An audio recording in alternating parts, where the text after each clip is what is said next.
News and ന്യൂസിലേക്ക് സ്വാഗതം. പാട്ടും പാടി നിയമസഭാ തെരഞ്ഞെടുപ്പിലേക്ക് പോകാമെന്ന് കരുതിയ UDF ഇപ്പോൾ ഭജനപ്പാട്ടും പാടി വീട്ടിലിരിക്കേണ്ട ഗതികേടിലാണ്.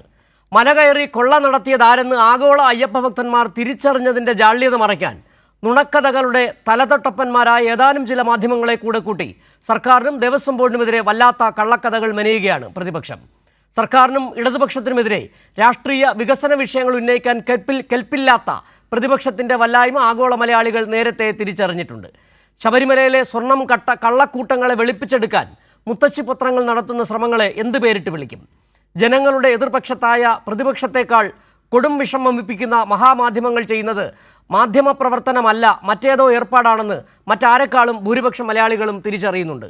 ശബരിമല കൊള്ളയിൽ അടിതെറ്റി വീണ പ്രതിപക്ഷത്തെ രക്ഷിച്ചെടുക്കാൻ ആഗോള അയ്യപ്പ സംഗമത്തിൻ്റെ പേരിൽ നുണക്കോട്ടകളുടെ അച്ചു നിരത്തുകയാണ് ഒരുപറ്റം മാധ്യമങ്ങൾ.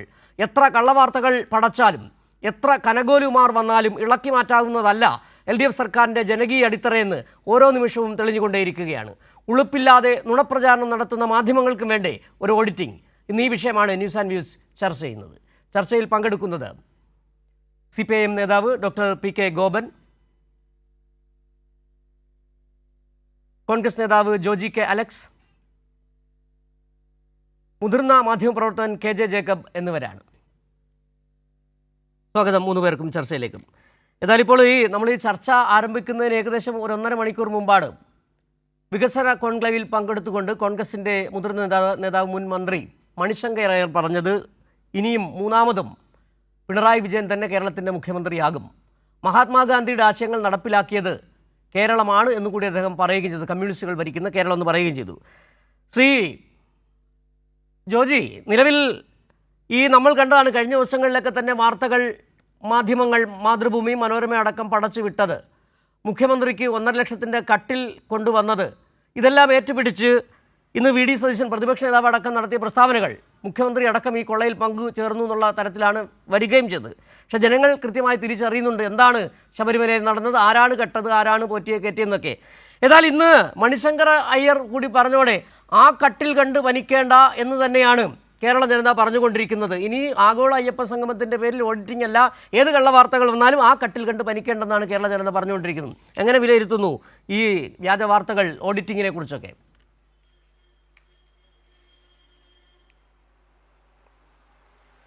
ഈ വിഷയത്തിലേക്ക് നമ്മൾ വരുന്നതിന് മുമ്പ് എങ്ങനെയാണ് ഈ വിഷയം തുടങ്ങുന്നത് നമുക്കെല്ലാവർക്കും അറിയാം. ദേവസ്വം ബോർഡിൻ്റെ 75ാം വാർഷികത്തോടനുബന്ധിച്ച് ഇത്തരത്തിലുള്ള ഒരു ആഗോള അയ്യപ്പ സംഗമം സർക്കാർ സംഘടിപ്പിക്കുമ്പോൾ പ്രധാനമായും 2 കാര്യങ്ങളാണ് ജനങ്ങളുടെ മുൻപാകെ പറഞ്ഞത്. ഒന്നാമതായി അവർ പറഞ്ഞത് ഈ ആഗോള അയ്യപ്പ സംഗമത്തിലൂടെ ശബരിമല വികസനത്തിനായി മുമ്പുണ്ടാക്കിയ ഒരു മാസ്റ്റർ പ്ലാൻ പ്രകാരം 1300 കോടി രൂപ കണ്ടെത്തണം. അങ്ങനെ ആഗോളതലത്തിലുള്ള വ്യവസായികളെയും മറ്റ് പ്രമുഖരെയൊക്കെ വിളിച്ചു ചേർത്ത് ഈ ഫണ്ട് സ്പോൺസർ ചെയ്ത് ഉണ്ടാക്കുക എന്നതാണ് പ്രധാനപ്പെട്ട ഒരു ഉദ്ദേശം എന്ന് പറഞ്ഞു. അതോടൊപ്പം തന്നെ ഇതിൻ്റെ പ്ലാറ്റിനം ജൂബിലി ആഘോഷിക്കുക. സത്യത്തിൽ ഇതുമായി ബന്ധപ്പെട്ട് ഇത് സംഘടിപ്പിക്കാൻ തീരുമാനിച്ചപ്പോൾ 6-7 പരാതികൾ ബഹുമാനപ്പെട്ട ഹൈക്കോടതിയിൽ എത്തി. ഹൈക്കോടതി ഉടനെ തന്നെ സർക്കാരിനോടും ദേവസ്വം ബോർഡിനോടും ഇതിൻ്റെ വിശദീകരണം ചോദിച്ച സന്ദർഭത്തിൽ അവിടെ സർക്കാർ AGയെ വെച്ചുകൊണ്ട്, നിങ്ങൾ മനസ്സിലാക്കണം, പലപ്പോഴും പറയാറുണ്ട് ഇത് ദേവസ്വം ബോർഡാണ്, സർക്കാരിന് ഇതിൽ വലിയ താല്പര്യമില്ല എന്നൊക്കെ പറയുന്നുണ്ട്. സർക്കാരിന് താല്പര്യമുണ്ടോ ഇല്ലയോ എന്ന് ഞാൻ ഇതിൻ്റെ പുറകിൽ നിങ്ങളുടെ മുൻപാകെ തെളിയിച്ചു തരാം. അവിടെ AG പങ്കെടുത്തുകൊണ്ട് പറഞ്ഞത് ഇതിൽ ഒരു പൈസ പോലും സർക്കാരിനോ ദേവസ്വം ബോർഡിനോ ചെലവില്ല, ഇതെല്ലാം സ്പോൺസറിലൂടെയാണ് ഞങ്ങൾ സംഘടിപ്പിക്കുന്നതെന്ന്. അന്ന് ബഹുമാനപ്പെട്ട കോടതി പറഞ്ഞത് നിങ്ങളിത് സംഘടിപ്പിക്കുക, പക്ഷേ ഒരു നിബന്ധന, 45 ദിവസത്തിൻ്റെ ഉള്ളിൽ ഇതിൻ്റെ വരവ് ചിലവ് കണക്കുകൾ കൃത്യമായി ഞങ്ങൾക്ക് തന്നിരിക്കണം. എത്ര? 45 ദിവസം. ഞാൻ ചോദിക്കട്ടെ, കഴിഞ്ഞ 2-3 ദിവസമായി ഈ കൈരളി ചാനലിലടക്കം, ഇന്നലെ വെറും സഖാക്കളായിരുന്നു ഇന്നലത്തെ ചർച്ചയിൽ, മറ്റ് പാർട്ടിക്കാരൊന്നും ഉണ്ടായിരുന്നില്ല, ആയിക്കോട്ടേക്ക് ഇരുന്ന് ചർച്ച നടത്തിക്കോ, പക്ഷേ ആ അടക്കം ഞങ്ങൾ വളരെ സിമ്പിളായി ഒരു കാര്യം നിങ്ങളോട് ചോദിക്കുന്നത്, നമ്മുടെ നാട്ടും പുറത്ത് വലിയ ദേവസ്വം ബോർഡൊന്നും വേണ്ട, നമ്മുടെ നാട്ടും പുറത്ത് ഒരു ക്ലബ്ബ് ഒരു വാർഷികം നടത്തിയാൽ ആകെ എത്ര വന്നു, ആകെ എത്ര ചെലവായി എന്ന് അതുണ്ടാക്കാൻ എത്ര ദിവസം വേണം, എത്ര മണിക്കൂർ വേണം? 45 ദിവസം കോടതി ഒരു സമയം കൊടുത്തിട്ട് 145 ദിവസം കഴിഞ്ഞു. നിങ്ങൾ മനസ്സിലാക്കേണ്ട ഒരു കാര്യം, 2-3 തവണ കോടതി ഇതിൽ ഇടപെട്ട് ഇതിന് മറുപടി ചോദിച്ച സന്ദർഭത്തിൽ അവസാനം ഗതികെട്ടിട്ടാണ് ദേവസ്വം ബോർഡ് കമ്മീഷണർ ഒരു കണക്ക് അവിടെ കൊണ്ടു കൊടുത്തത്. അത് അയാൾ ഉണ്ടാക്കിയ കണക്കാണോ? വർഷങ്ങളായി ദേവസ്വം ബോർഡ് അവരുപയോഗിക്കുന്ന ഓഡിറ്റർമാരെ വെച്ചുകൊണ്ട് ആ ഓഡിറ്റർമാർ വെച്ച കണക്കാണ് കോടതിയിൽ കൊണ്ടുപോയി കൊടുത്തത്. ആ കണക്ക് ഭരണകക്ഷിയായ CPM-ന്റെ ചാനലായ കൈരളിക്ക് കിട്ടിയിട്ടില്ല എന്ന് പറയുന്നു. കിട്ടിയോ കിട്ടിയിട്ടില്ല എന്ന് വേറെ പ്രശ്നം. പക്ഷെ അത് മനോരമയ്ക്ക് കിട്ടുന്നു, മാതൃഭൂമിക്ക് കിട്ടുന്നു. ആ കണക്ക് പുറത്തു വന്നപ്പോ സത്യത്തിൽ കേരളത്തിലെ ജനങ്ങൾ ഞെട്ടിപ്പോയില്ലേ? എന്താണ് അവിടെ? അല്ല, താങ്കൾ സി ജോജി താങ്കൾ പറഞ്ഞത് തന്നെയാണ്. താങ്കൾ പറഞ്ഞതിലേക്ക് അല്ല, താങ്കൾ കൈരളിയെ കുറിച്ച് തന്നെ ചോദിച്ചല്ലോ. കൈരളിക്ക് കിട്ടിയോ എന്നുള്ള ചോദ്യം കൂടി. കൈരളിക്ക് കിട്ടിയിട്ടില്ല. കിട്ടിയത് മനോരമയ്ക്കും മാതൃഭൂമിക്കുമാണ്. അവരുടെ താല്പര്യങ്ങളെ കുറിച്ച് പറയും. താങ്കൾ തുടങ്ങി വെച്ചൊരു കാര്യം കൂടി ഉണ്ട്. ഏതായാലും ഈ സംഭവങ്ങളുടെ ആകെ തുടക്കത്തിനെ കുറിച്ച് താങ്കൾ പറഞ്ഞല്ലോ. അതിനു മുമ്പ് 2 ദിവസങ്ങൾക്ക് മുമ്പ്, സെപ്റ്റംബർ 20-ന് മുമ്പുള്ള 2 ദിവസങ്ങൾക്ക് മുമ്പ് ഉണ്ണികൃഷ്ണൻ പോറ്റി എന്നൊരാൾ നടത്തിയ ഒരു വലിയ വെളിപ്പെടുത്തൽ, അതിൽ പ്രതിപക്ഷ നേതാവ് അടക്കം നടത്തിയ കുരുങ്ങിപ്പോകലുകൾ, അതിനുശേഷം ഏറ്റവും ഒടുവിലായി അടൂർ പ്രകാശും ആന്റോ ആന്റണി MP അടക്കമുള്ളവർ പെട്ടുപോയത്, ആരാണ് ഈ പോറ്റിയെ കയറ്റിയതെന്നും ആരാണ് കൊള്ള നടത്തിയെന്നുള്ള കാര്യങ്ങളൊക്കെ പിന്നീട് പുറത്തു വന്നു. ഏതായാലും അന്ന് ആരാണ് ഉണ്ണികൃഷ്ണൻ പോറ്റിയെ കൊണ്ടുവന്നത് എന്നതുപോലെ തന്നെയാണ് ആരാണ് ഈ ഓഡിറ്ററെ ഈ കള്ളക്കണക്ക് കൊണ്ടുപോയെന്നുള്ള ചോദ്യം കൂടി ഇവിടെ വരുന്നുണ്ട്. ശ്രീ ജോജി കാലക്സ്, ശ്രീ PK ഗോപൻ, ഏതായാലും അദ്ദേഹം ചോദിച്ച 2 കാര്യങ്ങളാണ്. ഒന്ന്, എന്തുകൊണ്ട് മനോരമയ്ക്കും മാതൃഭൂമിക്കും മാത്രം ഈ വാർത്ത കിട്ടി, കൈരളിക്ക് എന്ത് കിട്ടിയില്ല എന്നുള്ള ചോദ്യം വളരെ പ്രസക്തമാണ്. ശ്രീ PK ഗോപൻ, പ്ലീസ് അല്ല ഒരു കാര്യം, ഒരു സെന്റൻസ് കംപ്ലീറ്റ് ചെയ്യുന്നതിന് മുമ്പ് ദയവ് ചെയ്ത് നിങ്ങൾ പോകരുത്. പെട്ടെന്ന് ട്വിസ്റ്റ് ചെയ്ത് പോകരുത്. താങ്കൾ ചോദിച്ചാണ് എന്തുകൊണ്ട് മാതൃഭൂമിക്കും, അല്ല താങ്കളാണ് ഈ ചോദ്യം ഇങ്ങോട്ട് ഇട്ടത്. കൈരളിക്ക് കിട്ടാതിരിക്കും എന്തുകൊണ്ട് മാതൃഭൂമിക്കും മനോരമയ്ക്കും കിട്ടിയെന്നുള്ള ചോദ്യം, അതാണ് ഞാൻ ഇടപെട്ടത്. താങ്കൾ തുടരാം. ചോദ്യത്തിന് നിങ്ങൾ മറുപടി പറഞ്ഞല്ലോ, നിങ്ങൾക്ക് കിട്ടിയിട്ടില്ല, അത് അതോടുകൂടി തീർന്നു.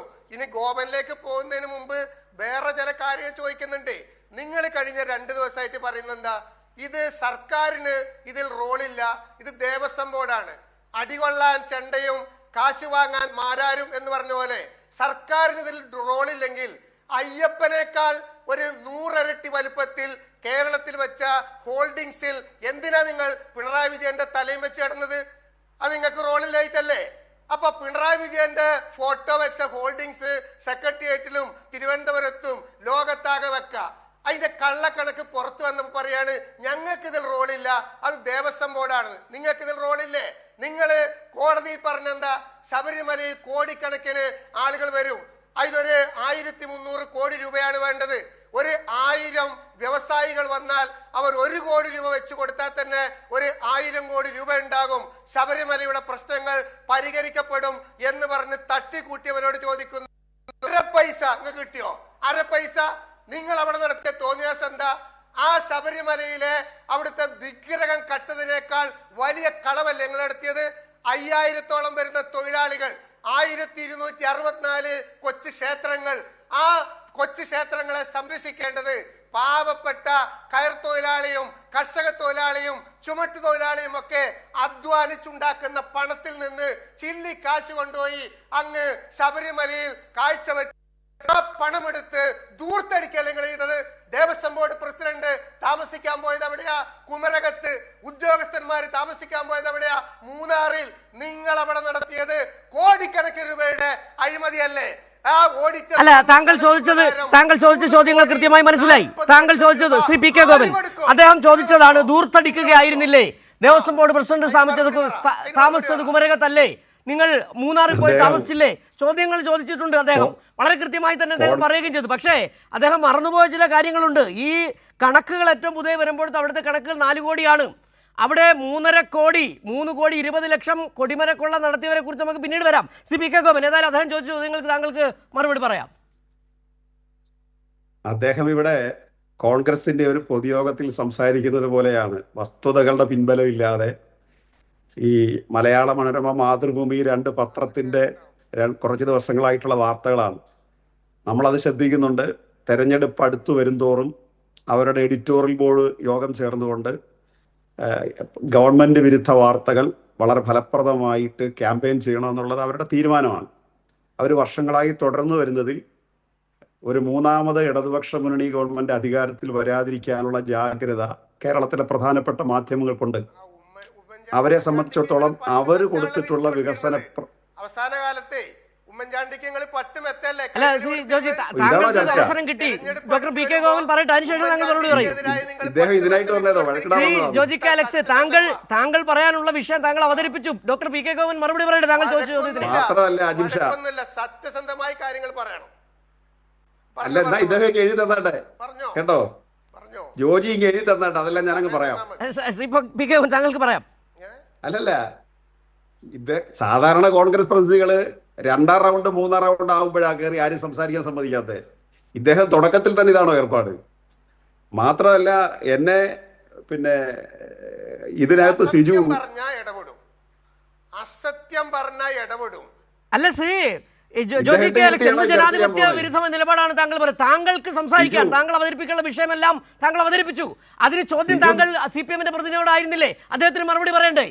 സിജു ഇദ്ദേഹത്തെ ഇരുത്തിയാണോ ഈ ചർച്ച മുന്നോട്ട് കൊണ്ടുപോകുന്നത്? അല്ല താങ്കൾ പറയൂ പി കെ ഗോവൻ, താങ്കൾ പറയൂ. അദ്ദേഹത്തിന് ഇഷ്ടമില്ലാത്തൊന്നും പറയൂ പി കെ ഗോവൻ, താങ്കൾ പറയൂ. ചോദിച്ചത് ഇത് സാധാരണ കോൺഗ്രസിന്റെ ഒരു പ്രതിനിധിയും തുടക്കത്തിൽ ഇങ്ങനെ പറഞ്ഞിട്ടില്ല, ഞാൻ കേട്ടിട്ടില്ല. നമ്മൾ കേരളത്തിലെ മിക്കവാറും എല്ലാ കോൺഗ്രസ് പ്രതിനിധികളുമായിട്ട് ചർച്ചയിൽ പങ്കെടുത്തോണ്ടിരിക്കുന്നവരാ. അവര് സെക്കൻഡ് റൗണ്ട് ആവുമ്പോൾ അലമ്പാക്കും പൊതുവെ. ഇത് പുള്ളി സംസാരിക്കാനേ സമ്മതിക്കത്തില്ല എന്നുള്ള തുടക്കത്തിലേ ഉണ്ടോ? ഇതിനിടയ്ക്ക് എന്നെ അവതാരകൻ അദ്ദേഹത്തിന്റെ ഒരു ഘട്ടം കഴിഞ്ഞപ്പോ എന്നെ ചർച്ചയ്ക്ക് വിളിച്ചപ്പോഴും അദ്ദേഹം സംസാരിച്ചോട്ടെ എന്ന് കരുതി ഞാൻ ഇടപെട്ടില്ല. അറിയുന്ന ഒരാളാണ് ഞാൻ, അതുകൊണ്ടാ. ശ്രീ ജോജി കെ അലക്സ്, താങ്കൾ കിട്ടിയ അവസരം, താങ്കൾ ചോദിച്ച ചോദ്യങ്ങൾക്ക് മറുപടി പറയണ്ടേ? അദ്ദേഹം സംസാരിക്കാൻ സമ്മതിക്കില്ല കേട്ടോ. ഡോക്ടർ പി കെ ഗോവൻ താങ്കൾക്ക് പറയാം. ഞാൻ പറയുന്നുണ്ടല്ലോ, പറഞ്ഞോളൂ.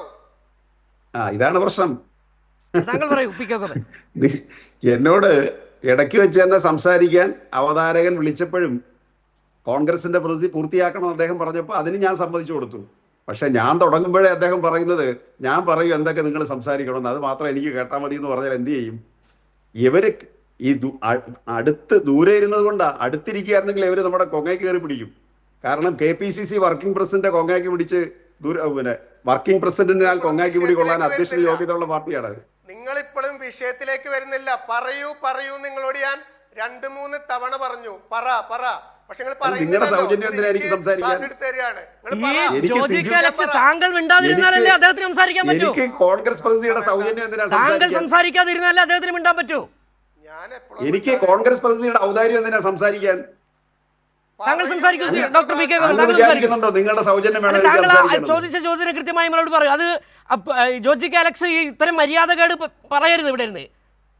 ഈ ജോജിയെ പോലുള്ള ആളുകളെ ചർച്ചയ്ക്ക് വിളിച്ചിട്ട് ചർച്ച എങ്ങനെ മുന്നോട്ട് കൊണ്ടുപോകും? അല്ല താങ്കൾ പറയൂ. താങ്കൾ ഈ വിഷയവുമായി ബന്ധപ്പെട്ട്, ഓഡിറ്റിംഗുമായി ബന്ധപ്പെട്ട് വരുന്ന വാർത്തകളെ കുറിച്ച് പറയൂ. അതെ, ഞാൻ അതിലേക്ക് തന്നെ വരാം.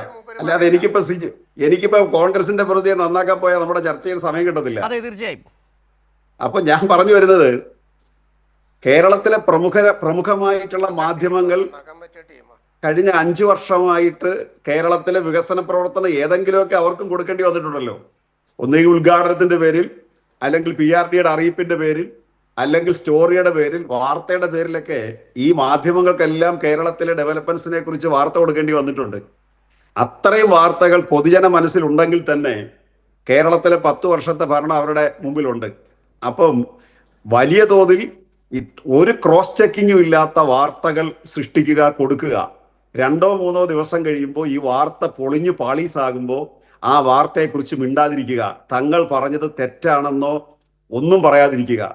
ഇപ്പൊ തന്നെ കഴിഞ്ഞ ദിവസം ഈ ദിവസവും കഴിഞ്ഞ ദിവസമൊക്കെ നമ്മുടെ ഈ വാർത്ത കൊടുത്ത മാധ്യമങ്ങൾ പറയുന്നത് ദേവസ്വം ബോർഡ് തന്നെ സമ്മതിച്ചു കഴിഞ്ഞു അവിടെ തെറ്റായ കണക്കാ കൊടുത്തതെന്ന്. ദേവസ്വം ബോർഡ് ആദ്യം പോലെ പറയുന്നത് ആ തെറ്റായ കണക്കാ കൊടുത്തതെന്നാ.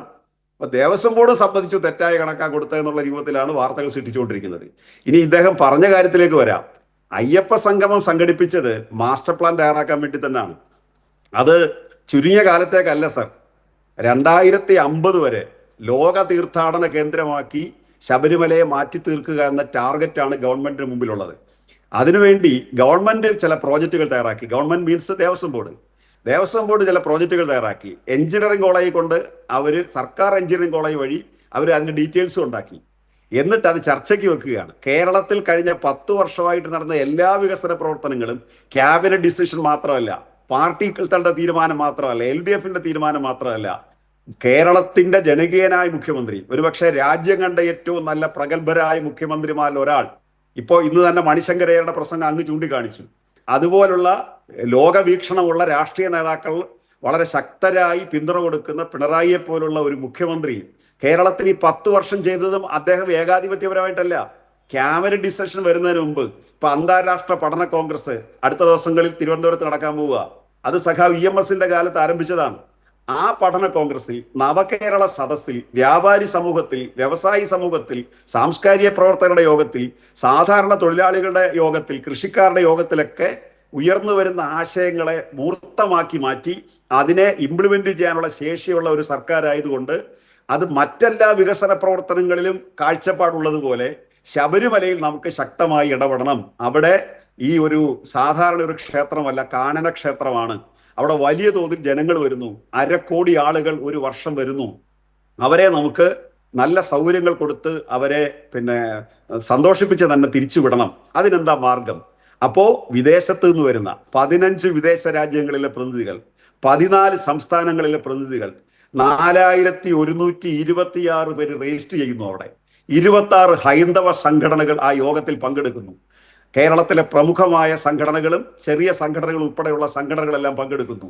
ഏറ്റവും പ്രമുഖമായ 2 സാമുദായിക പ്രസ്ഥാനങ്ങളുടെ സംസ്ഥാന ഭാരവാഹികൾ തന്നെ അതിൽ എത്തിച്ചേരുന്നു. ഇന്ത്യ രാജ്യത്തെ വിവിധ മുഖ്യമന്ത്രിമാർക്ക് കത്തയച്ചതിൽ പല മുഖ്യമന്ത്രിമാരും പോസിറ്റീവായിട്ട് പ്രതികരിക്കുന്നു.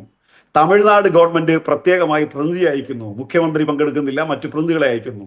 ഇങ്ങനെ നടന്ന ഒരു അയ്യപ്പ സംഗമം നടക്കുന്നതിന് 2 ദിവസം 3 ദിവസം മുമ്പാണ് ഈ അയ്യപ്പ സംഗമത്തിന്റെ കാര്യകർത്താവാകാൻ കഴിയാതിരുന്ന ഒരു ഉണ്ണികൃഷ്ണൻ പോറ്റി തൻ്റെ ഈ ദ്വാരപാലക പീഠം കാണാതെ പോയിരിക്കുന്നു, ഞാനിത് കൊടുത്തതാണ് എന്നൊരു വാർത്ത ഇറങ്ങുന്നു 17-ാം തീയതി.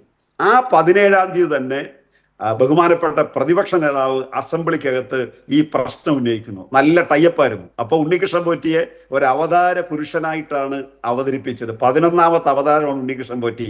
മത്സ്യകൂർമ്മ വരാഹത്തിൽ തുടങ്ങി ബലരാമനിൽ അവസാനിക്കുന്നില്ല, അത് ഉണ്ണികൃഷ്ണൻ പോറ്റിയിലാണ് അവസാനിക്കുന്നത് എന്ന് പറഞ്ഞ് ഉണ്ണികൃഷ്ണൻ പോറ്റിയെ രംഗത്തിറക്കി കഴിഞ്ഞപ്പോഴാണ് ദേവസ്വം വിജിലൻസ് ഇതിൽ ഇടപെടുകയും ഹൈക്കോടതിയിൽ കാര്യങ്ങൾ പറയുകയും അവസാനം ദേവസ്വം വിജിലൻസ് ഇദ്ദേഹത്തിന്റെ സഹോദരിയിൽ നിന്ന് ഇത് കണ്ടെടുക്കുകയും ചെയ്തപ്പോഴത്തേന് കയ്യിൽ നിന്ന് പോയി, പോറ്റിയുടെ കയ്യിൽ നിന്നും പോയി, പോറ്റിയെ കയറ്റിയ കോൺഗ്രസിന്റെ കയ്യിൽ നിന്നും കാര്യങ്ങൾ പോയി. അതിനുശേഷം ആ അയ്യപ്പ സംഗമത്തിന്റെ പേരിൽ ഒരുപാട് ചർച്ചകൾ നടന്നു. അതിന്റെ ഏറ്റവും അവസാനിയാണ് ഇപ്പൊ കൊണ്ടുവന്നിരിക്കുന്ന കള്ളക്കഥ. എന്റെ കോൺഗ്രസ് പ്രതിനിധി ഈ സമയത്തല്ലേ അവിടെ ബഹുമാന്യായ രാഷ്ട്രപതി അവിടെ സന്ദർശിക്കാൻ എത്തിയത്. ഇത് എവിടെ വെച്ചാണ് ഇത് നടക്കുന്നത്? ഇത് ഏതെങ്കിലും മെട്രോപൊളിറ്റൻ സിറ്റിയിൽ വെച്ചാണോ നടക്കുന്നത്? ഇന്ത്യയുടെ വിവിധ ഭാഗങ്ങളിൽ നിന്നും ലോകത്തിന്റെ വിവിധ ഭാഗങ്ങളിൽ നിന്നും ആളുകളെ വരുന്നവരെ അക്കോമഡേറ്റ് ചെയ്യണ്ടേ? അവിടെ വലിയ ഓഡിറ്റോറിയങ്ങളുണ്ടോ? അപ്പൊ അവിടെ പന്തൽ കെട്ടണ്ടേ? അവിടെ പന്തൽ കെട്ടണമെങ്കിൽ ദേവസ്വം ബോർഡിന് നേരിട്ട് പന്തൽ കെട്ടാൻ പറ്റുമോ? അപ്പൊ ലേബർ ഡിപ്പാർട്ട്മെന്റിന്റെ ചുമതലയിലുള്ള IIIC ഏൽപ്പിക്കുന്നു. ചവറയിലുള്ള IIIC അവരുടെ നടത്തിപ്പ് ചുമതല ഊരാളുകളിലാണ്. ആ IIIC കിഫ്ബിയുടെ എംപാനിൽ വന്നിട്ടുള്ളതാണ്. കിഫ്ബി ഇതെല്ലാം ചെയ്ത് നല്ല പരിചയമുള്ള പ്രസ്ഥാനം കൂടിയാണ്.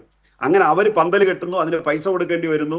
അപ്പോൾ ദേവസ്വം ബോർഡ് ഹൈക്കോടതി കൊടുത്ത അഫിഡവിറ്റിൽ പറഞ്ഞു, ഞങ്ങൾക്ക് ഇതിന് വരുന്ന ഒരു ചെലവും വേണമെങ്കിൽ എടുക്കാം, സർപ്ലസ് ഫണ്ടിനകത്ത് നിന്ന് ഇതിന്റെ ഫണ്ട് ചെലവഴിക്കാവുന്നതേ ഉള്ളൂ, അതിന് മാന്യമായ ഹെഡിങ് കൊണ്ട് കോടതിയും തടസ്സപ്പെടുത്തത്തില്ല. പക്ഷെ കോടതിയിൽ അങ്ങോട്ട് പറഞ്ഞു, ഇതിന് പൈസ ഞങ്ങൾ ദേവസ്വം ബോർഡിന്റെ എടുക്കുന്നില്ല, ഗവൺമെന്റിന്റെ എടുക്കുന്നില്ല, അതുകൊണ്ട് അവര് സ്പോൺസർഷിപ്പ് സംഘടിപ്പിക്കാൻ തീരുമാനിച്ചു. കൊടുത്തു 2 കോടി രൂപ ഇവർ കൊടുത്തു. നമ്മുടെ ധനലക്ഷ്മി ബാങ്ക് കൊടുത്തു, കാരണം ഇവരുടെ അക്കൗണ്ട് അവിടെയാണ്. 1 കോടി രൂപ കേരള ബാങ്ക് കൊടുത്തു.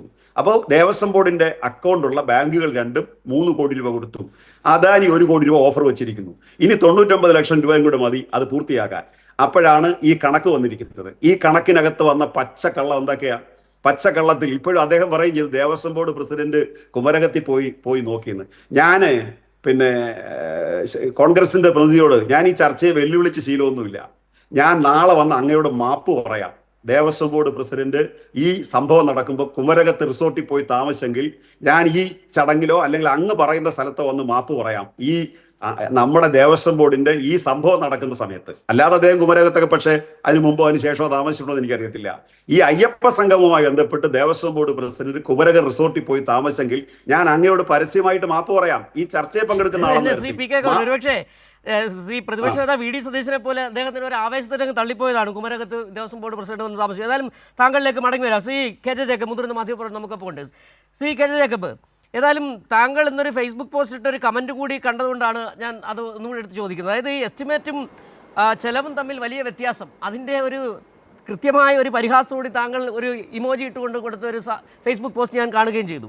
എങ്ങനെയാണ് ഈ മാധ്യമങ്ങൾ, പ്രതിപക്ഷത്തിൻ്റെ ഈ വല്ലായ്മയെക്കുറിച്ച് നമുക്ക് കൃത്യമായി മനസ്സിലാകുന്നുണ്ട്, വികസനത്തെക്കുറിച്ചൊന്നും പറയാനില്ല, രാഷ്ട്രീയമായ മുദ്രാവാക്യങ്ങൾ ഉയർത്താനില്ല, രാഷ്ട്രീയമായ മറ്റൊന്നും ഉന്നയിക്കാനുമില്ല. ഇവിടെ ഈ മാധ്യമങ്ങൾ നേരത്തെ ഈ കോൺഗ്രസ് പ്രതിനിധി പറഞ്ഞ പോലെ എങ്ങനെയാണ് മാതൃഭൂമിക്കും മനോരമയ്ക്കും മാത്രം ഈ വാർത്ത കിട്ടുന്നത്? എങ്ങനെയാണ് ഈ 1.5 ലക്ഷത്തിൻ്റെ കട്ടിലിൻ്റെ വിവരങ്ങൾ വരുന്നത്? ഇത് തന്നെയല്ലേ ഒരു സംശയം, ഒരു ചോദ്യം ഉയർന്നു നിൽക്കുന്നത് ഇപ്പോഴും?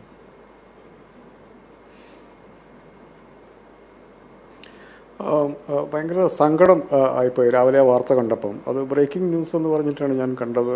അതെന്തോ പിന്നെ എസ്റ്റിമേറ്റും ചെലവും തമ്മിൽ വ്യത്യാസം എന്ന് പറഞ്ഞിട്ടാണ് കണ്ടത്. നമ്മൾ സാധാരണ പത്രപ്രവർത്തകരുടെ അങ്ങനൊന്നും വരാൻ വേണ്ടി പാടില്ല. അതൊക്കെ ശുദ്ധ അസംബന്ധമാണ്. അസംബന്ധം എന്ന് പറഞ്ഞാൽ അസംബന്ധത്തിന് പുറത്തുള്ള അസംബന്ധം. എത്ര കാലമായി നമ്മൾ ഈ അസംബന്ധം കേൾക്കുന്നു.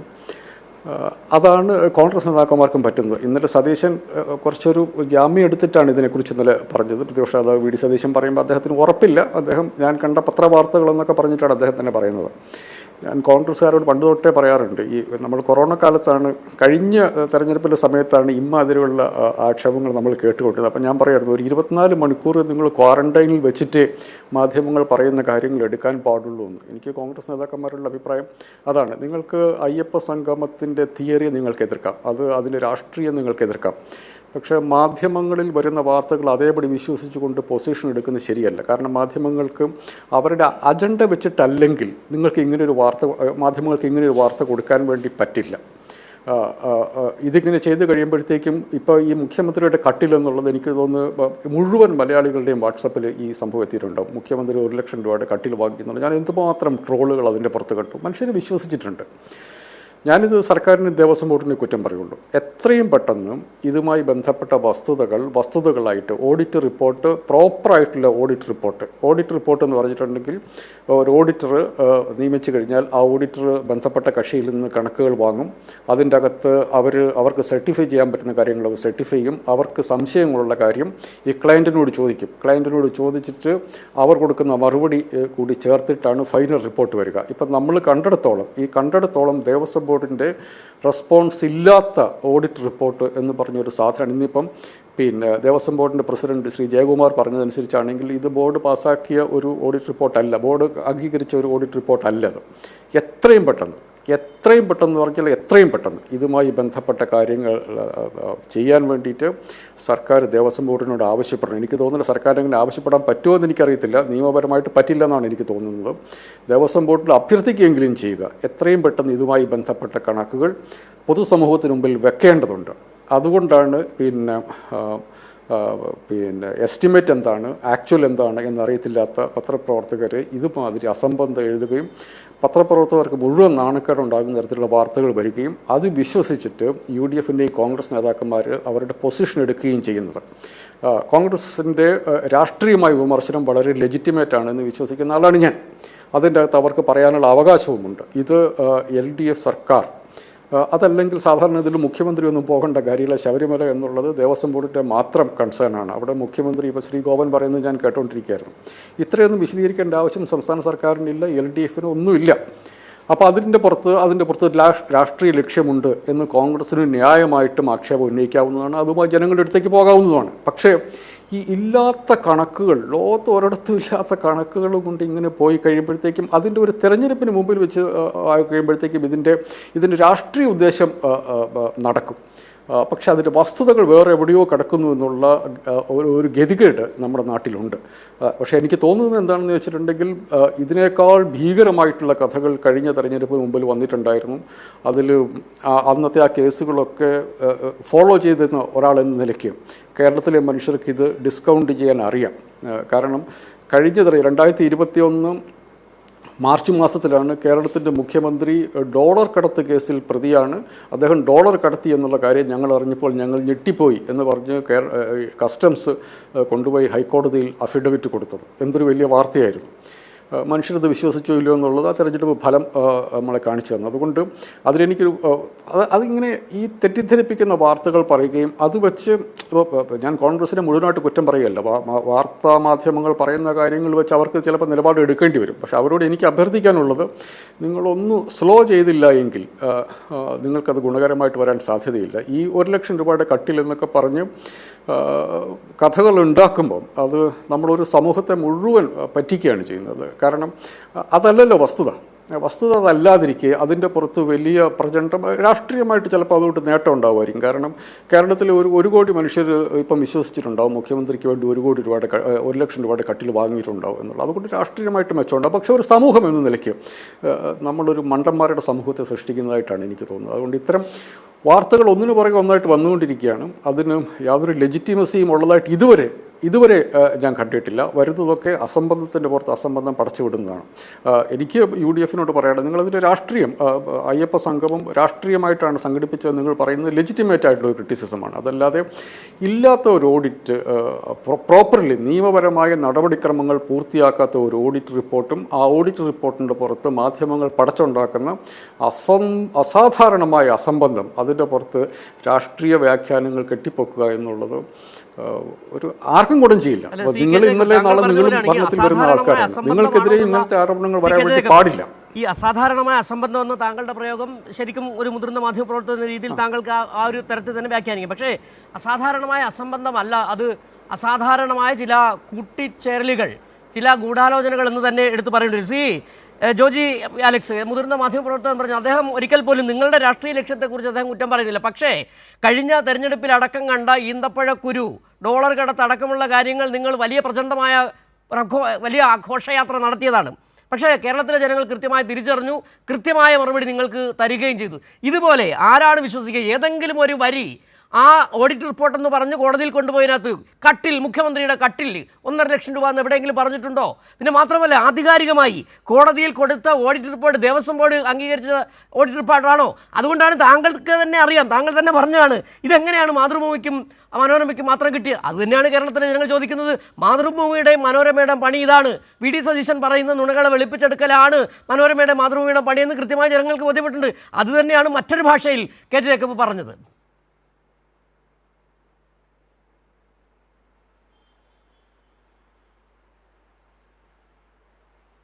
ജോജി,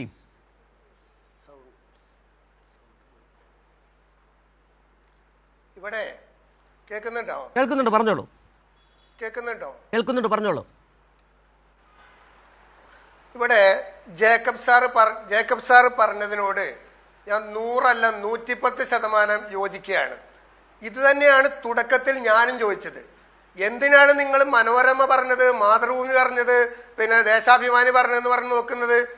45 ദിവസം കൊണ്ട് വെക്കേണ്ട കണക്ക് 145 ദിവസമായിട്ട് എന്തെങ്കിലും വെക്കാത്തത്?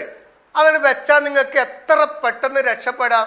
ഇതാ ആകെ വന്ന പൈസ ഇത്രയാണ്, ആകെ ചെലവായത് ഇത്രയാണ്, ഞങ്ങളൊന്നും കട്ടെടുത്തിട്ടില്ല എന്ന് നിങ്ങൾക്ക് പറഞ്ഞൂടെ? നിങ്ങളുടെ ഭാഗത്ത് കള്ളത്തരണ്ട്, നിങ്ങൾ കട്ടെടുത്തിട്ടുണ്ട്. പിന്നെ ഈ 1.5 ലക്ഷം കട്ടിൽ നിങ്ങൾ ഇടക്കിടക്ക് പറയുന്നുണ്ട്. ഞാൻ ചോദിക്കട്ടെ, പിണറായി വിജയനെ കുറിച്ച് അങ്ങനെ ഒരു അഭിപ്രായം പറഞ്ഞാൽ ആളുകൾ സംശയിക്കില്ല. കാരണം എന്താ? 1.25 കോടി രൂപയുടെ ഒരു ആഡംബര ബസ് കാസർഗോഡ് നിന്ന് തിരുവനന്തപുരത്തേക്ക് പോയത് ഓർമ്മയുണ്ടോ? ഒരു സ്റ്റെപ്പ്, സാധാരണ നമ്മൾ ബസ്സിൽ കയറുമ്പോൾ 3 സ്റ്റെപ്പ് വെച്ചാൽ മതി. അതിൽ ഒരു സ്റ്റെപ്പിന് വേണ്ടി 8.5 ലക്ഷം രൂപ ബസ്സിൽ ലിഫ്റ്റ് ഉണ്ടാക്കിയ മഹാന്മാരാണ് നിങ്ങൾ, അല്ലേ? ഈ തെരഞ്ഞെടുപ്പ് നടക്കാൻ വെറും 2 മാസം ബാക്കിയുള്ളപ്പോഴല്ലേ ഇക്കഴിഞ്ഞ പഞ്ചായത്ത് തെരഞ്ഞെടുപ്പിന്റെ ഇടയിൽ 1,20,00,000 രൂപയ്ക്ക് പിണറായി വിജയൻ പുതിയ കാർ വാങ്ങിയത്? പിണറായി വിജയന്റെ വീട്ടിലെ പശുത്തൊഴുത്തിന് എത്രയാ? പിണറായി വിജയന്റെ വീടിന് ചുറ്റിനും കെട്ടിയ മതിലിനെത്രയാ ആഡംബരവും ധൂർത്തും പര്യായപദമാക്കിയ മഹാനാണ് പിണറായി വിജയൻ. അതുകൊണ്ട് ആ പിണറായി വിജയനെ കുറിച്ച് ഇത്തരത്തിലുള്ള വിമർശനം വന്നാൽ കേരളത്തിലെ സാമാന്യ ബുദ്ധിയുള്ള ഒരാൾക്ക് സംശയം ഉണ്ടാവില്ല. പിന്നെ ശ്രീ ഗോപൻ ചോദിച്ചു അവിടെ പിന്നെ ദേവസ്വം ബോർഡ് പ്രസിഡന്റ്, ഞാൻ ചോദിക്കട്ടെ, കുമരകത്ത് എടുത്തിട്ടുള്ള റൂം ദേവസ്വം ബോർഡ് പ്രസിഡന്റിന്റെ പേരിലല്ല എന്ന് നട്ടലുണ്ടെങ്കിൽ ഗോപന് തെളിയിക്കാൻ പറ്റുമോ? എന്തിനാ ശബരിമലയിൽ ഒരു സംഭവം നടക്കുമ്പോ കുമരകത്ത് പോയി റൂം എടുക്കുന്നത്? എന്തിനാ ശബരിമലയിൽ ഒരു സംഭവം നടക്കുമ്പോ അങ്ങ് മൂന്നാറിൽ പോയി റൂം എടുക്കുന്നത്? പിന്നെ നിങ്ങൾ പറഞ്ഞു 5100 ആളുകൾ അവിടെ. ഞാൻ ചോദിക്കട്ടെ, പണ്ടത്തെ പോലെ എന്തെങ്കിലും ബെഡായി വന്ന് പറഞ്ഞിട്ട് കാര്യമുണ്ടോ? അന്ന് ശബരിമലയിൽ നടന്ന ആഗോള അയ്യപ്പ സംഗമം കേരളത്തിനകത്തും പുറത്തുമുള്ള മുഴുവൻ ചാനലുകളും ലൈവ് ടെലികാസ്റ്റ് ചെയ്തിരുന്നു. ജോവനോട് ചോദിക്കുന്നു, നിങ്ങൾ സ്വന്തം നെഞ്ചത്ത് കൈവച്ചുകൊണ്ട് പറ, അവിടെ 5100 വേണ്ട 2000 ആള് അവിടെ പങ്കെടുത്തിട്ടുണ്ടോ? അവിടെ രജിസ്റ്റർ ചെയ്തത് 623 ആളുകളല്ലേ? അവിടുത്തെ കസേരകൾ ഒഴിഞ്ഞു കടന്നത് കണ്ടില്ലേ? എത്ര കോടി രൂപയുടെ ഭക്ഷണം നിങ്ങൾ പാവപ്പെട്ട ശബരിമലയിലേക്ക് വന്ന അയ്യപ്പ ഭക്തന്മാർ ഒരു കുടിനീരില്ലാതെ ബുദ്ധിമുട്ടിയപ്പോ കോടിക്കണക്കിന് രൂപയുടെ ആഡംബരം നടത്തി ഭക്ഷണം ഉണ്ടാക്കി. ആ ഭക്ഷണം നിങ്ങൾ കുഴിച്ചിട്ടില്ലേ? നിങ്ങളുടെ വീട്ടിൽ നിന്ന് കൊണ്ടെന്നാണോ? കേരളത്തിലെ പാവപ്പെട്ട ജനങ്ങൾ കൊടുക്കുന്ന നികുതിപ്പണമാണ് ശബരിമലയിൽ വരുന്ന അയ്യപ്പ ഭക്തന്മാർ കൊടുക്കുന്ന കാണിക്കയാണ്. അതെടുത്ത് ദൂർത്തടിച്ചിട്ട് അത് ചോദിക്കുമ്പോ പറയാണ് ഈ കണക്ക് തെറ്റാണ്. ആയിക്കോട്ടെ, ആ കണക്ക് തെറ്റായിക്കോട്ടെ, നിങ്ങൾ നല്ല കണക്ക് വെക്ക്. ഇതാണ് യഥാർത്ഥ. ശരി, കണക്ക് വെക്കണം ശ്രീ പി കെ ഗോപൻ. അദ്ദേഹം പറഞ്ഞത്, അദ്ദേഹം ചോദിച്ചതാണ് കണക്ക് വെക്കൂ. 45 ദിവസം കൊണ്ടുള്ള 145. ശ്രീ ജോജി കെ അലക്സ്, താങ്കൾ പറഞ്ഞതിൽ ഒരു പ്രശ്നം കൂടി ഉണ്ട്. ഞാൻ വിചാരിച്ച പോലെ കനകോലു അങ്ങനെ വിചാരിച്ച ചെറിയ ആളല്ല, വലിയ ആളാണ് കനകോലു. താങ്കൾ പറഞ്ഞ ഒരു കാര്യം വിട്ടുപോയി. ആ കണ്ണൂരിലെ പിണറായിയുടെ 2.5 കോടിയുടെ രമ്യഹർമ്മത്തിന്റെ പേര് ആ കണക്ക് താങ്കൾ വിട്ടുപോയി. 1.5 കോടിയുടെ ബസ് പറഞ്ഞു, 8 ലക്ഷത്തിന്റെ ബസ്സിന്റെ പടിയും പറഞ്ഞു. ശ്രീ പി കെ ഗോപൻ, അദ്ദേഹം ചോദിച്ച ചില ചോദ്യങ്ങളുണ്ട്. കുമരകത്തിന്റെ ആ റൂമിന്റെ കാര്യം, ഈ 145 ദിവസത്തിന്റെ കാര്യം. പി കെ ഗോപൻ, താങ്കൾ ചോദിച്ചു 5 ചോദ്യത്തിന്റെ കാര്യം ചോദിച്ചു. ശ്രീ ജോജി പി കെ ഗോപൻ, ഒരു കാര്യം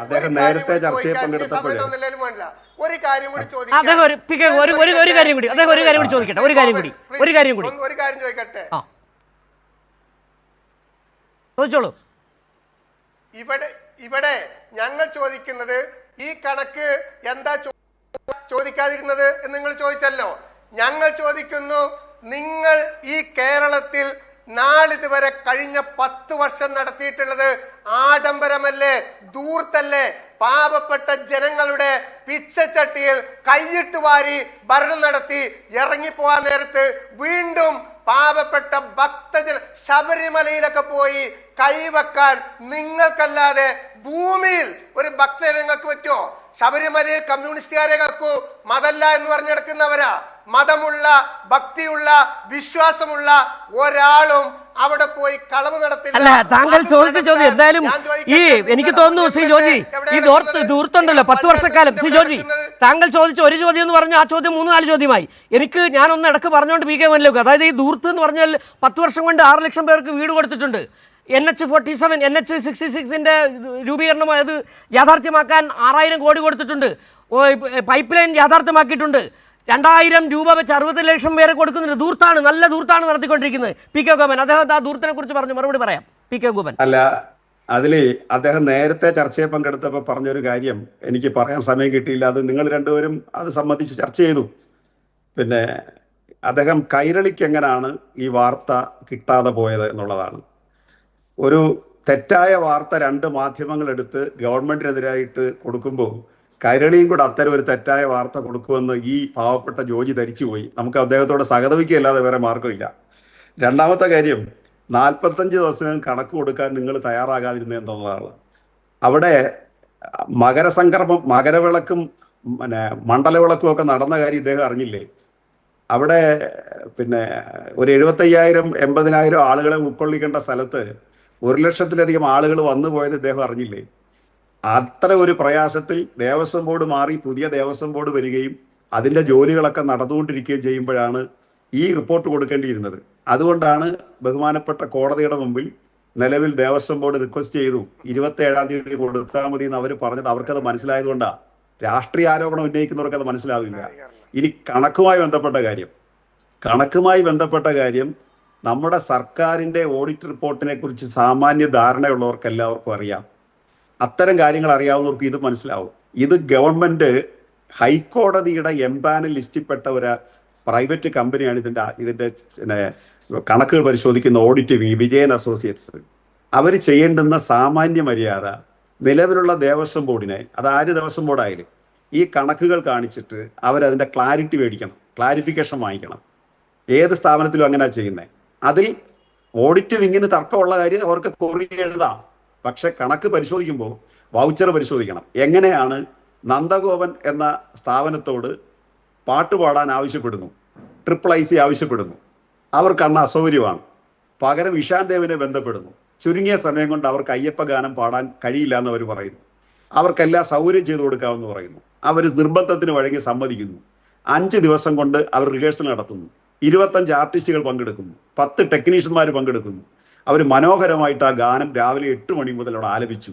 ഈ മനോരമയും മാതൃഭൂമിയും ചാനലുകൾ അത് സംപ്രേഷണം ചെയ്യുകയും ചെയ്തു. ആ കണക്കെങ്കിലും ഈ വിജയൻ അസോസിയേറ്റ്സ് നന്ദഗോപന്റെ പേരിൽ എഴുതി വെക്കുമ്പോൾ അത് ഇഷാൻ ദേവാണ് അവതരിപ്പിച്ചതെന്നും ഇഷാൻ ദേവിന് പൈസ കൊടുത്തതിന്റെ റെസിപ്റ്റ് അവർ ഒപ്പിട്ട് കൊടുത്തിട്ടുമുണ്ട്. ആ വൗച്ചർ പരിശോധിക്കണ്ടേ? സാമാന്യ യുക്തിക്ക് നിരക്കേണ്ട കാര്യമല്ലേ ഇത്? ബാക്കി എല്ലാം മാറ്റിവേ. ഇനി മുഖ്യമന്ത്രിയുടെ കട്ടില്, മുഖ്യമന്ത്രിയുടെ യാത്ര.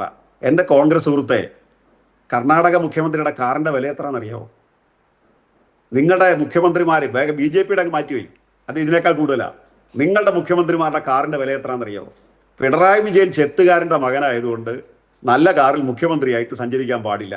നിങ്ങളുടെ ആളുകളൊക്കെ ഇച്ചിരി കൂടിയ ആളുകളായതുകൊണ്ട് അവർക്ക് 5 കോടി രൂപയുടെ കാറിൽ സഞ്ചരിക്കാം. ഇന്ത്യ രാജ്യത്ത് 9 കോടി രൂപയുടെ കാറിൽ വരെ സഞ്ചരിക്കുന്ന മുഖ്യമന്ത്രിമാരുണ്ട്.